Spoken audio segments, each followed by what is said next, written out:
Olá! Há um fenômeno mundial nas corporações, objeto de muita preocupação, que é a falta de engajamento dos funcionários.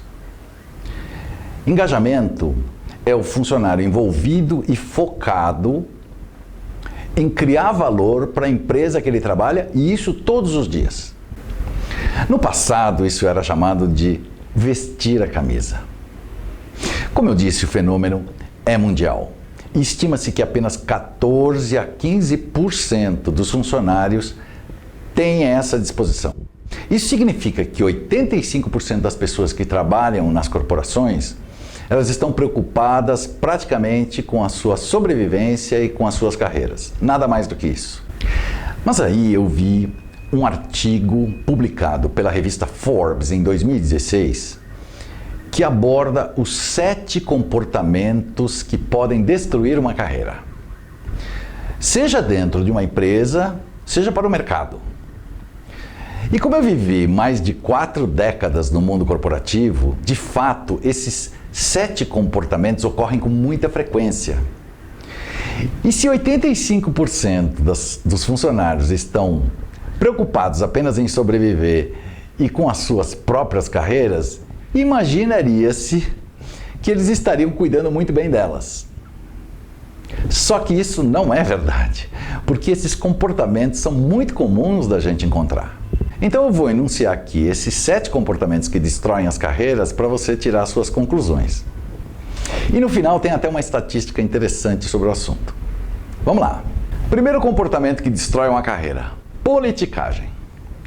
Se você faz fofoca, gera conflitos, torpedeia os colegas, espalha rumores, ou seja, se você faz nos bastidores algo do qual não se orgulharia de fazer em público, então o tempo vai se encarregar de destruir a sua carreira, porque aos poucos os outros compreendem o seu jogo e você acaba se tornando visado.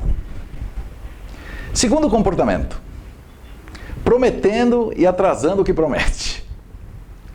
É claro que é tentador a gente prometer mundos e fundos para o nosso chefe, para a nossa equipe e para os nossos clientes. E tem gente que faz isso imbuído de honestidade, das melhores intenções.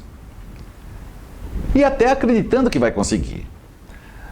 Só que quando você promete algo, as pessoas não esperam nada menos do que isso. Nada menos do que foi prometido. E mesmo que você tenha atrasado um pouco porque foi exageradamente otimista, por exemplo, mas mesmo assim ainda realizou o que prometeu em tempo recorde, não adianta. As expectativas que você gerou já foram suficientes para você perder crédito devido ao atraso. E se você seguir nessa toada repetidamente na sua carreira, ela vai estar comprometida. E isso seriamente devido a uma questão de credibilidade. Aliás, essa é uma daquelas situações onde a percepção é mais importante do que a própria realidade. Terceiro comportamento: complacência. Eles chamam de complacência a sua falta de proatividade em aprender algo novo, ou desenvolver um novo método de trabalho, ou tomar uma iniciativa de melhora espontânea, ou seja, se você está sempre muito ocupado para dar vazão ao seu crescimento, então você está ali apenas para cumprir ordens, como um robô, imaginando que nada vai mudar. Aí quando alguma coisa muda, porque é inevitável inclusive, você se perde porque não está preparado. Quarto comportamento: medo de mudança. O medo de mudança é um parente muito próximo da tal complacência. É o sujeito que trabalha ativamente para manter as coisas como estão. É aquele que diz: mas a gente sempre fez desse jeito, a gente sempre fez dessa maneira. Sempre que tem um vislumbre de uma mudança, o sujeito é contra. Eu me lembro de uma pessoa que eu conheci e que tinha uma empresa que fazia bordados nos macacões de frentistas de postos de gasolina. Naquela época, todo macacão era bordado com o nome do posto e o distribuidor de combustível nas costas e na altura do bolso. Ele tinha um monte de máquinas de bordar e um monte de bordadeiras e tinha uma boa receita. Quando surgiu a tecnologia de impressão em tecido, eu comentei com ele, olha, está acontecendo um negócio aí, surgiu uma máquina assim assado, e ele disse para mim que essa novidade só serviria para impressão em camisetas e que nada ia mudar. Para encurtar a história, uns poucos anos depois, ele acabou fechando a empresa devidamente quebrada. Foi a tal complacência com o medo juntas. Quinto comportamento, ter um ego inflado. Isso é muito comum quando alguém começa a decolar. A ascensão vertiginosa, de fato, não é para qualquer um. Tem mérito, mas também tem um perigo enorme de subir na cabeça. E quando sobe na cabeça, o sujeito se acha e assume que aquilo ali vai perdurar, vai durar para sempre. É o primeiro passo para a derrocada, porque ninguém vive de louros. E muita gente pensa que o passado vai manter você no topo. Sexto comportamento, baixa inteligência emocional. E aqui vai uma pequena definição do que significa inteligência emocional, que é a nossa capacidade de perceber as nossas alterações emocionais, compreender a razão dessas alterações, controlar as nossas reações e utilizar essa capacidade em nosso favor. Isso vale também quando você consegue perceber essas alterações nos outros. Quanto mais alta for a nossa capacidade, maior é a nossa inteligência emocional. Portanto, se você não controla as suas reações em público e não tem a menor empatia pelas pessoas, a sua carreira tende a não sair do lugar ou a cair. Eu tenho até um vídeo que vai estar marcado aqui, que fala muito melhor sobre isso e é muito interessante.